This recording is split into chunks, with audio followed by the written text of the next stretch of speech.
ردوا البال المغاربة، ما تبقوش تتبعوا الناعقين الذين لا يفقهون ما يقولون. ردوا البال المغاربة، ما تبقوش تتبعوا الناعقين الذين لا يفقهون ما يقولون. ردوا البال المغاربة، ما تبقوش تتبعوا الناعقين الذين لا يفقهون ما يقولون. ردوا البال المغاربة، ما تبقوش تتبعوا الناعقين الذين لا يفقهون ما يقولون.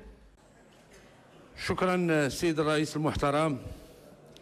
لا أعتقد أن أصوات النواب هي أصوات الناعقين، ونطلب من رئيس البرلمان أن يتدخل،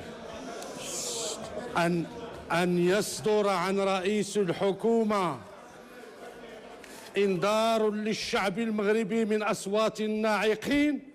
كانت هنا أصوات البرلمانيين والبرلمانيات المحترمات، ماشي أصوات الناعقين. وتنطلبوا باش تحملوا مسؤوليتكم كرئاسة حتى أمام ما يسمع الرأي العام، ونرجعوا للتسجيل عندما يتوجه إلينا على أن صوتنا صوت ناعق. هذا هو الحوار اللي تنعتقدوا ما خصوش الحكومة تكون مسؤولة.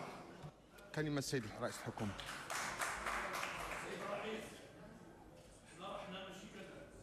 أنا ما قصدتش السيدة لما تكلمت على الناعقين، وما قصدتش حتى الحزب ديالها لما تكلمت على الدفاع عن الفساد. كل شيء عارف كنقصد. شكرا. شكرا، رفعت الجلسة.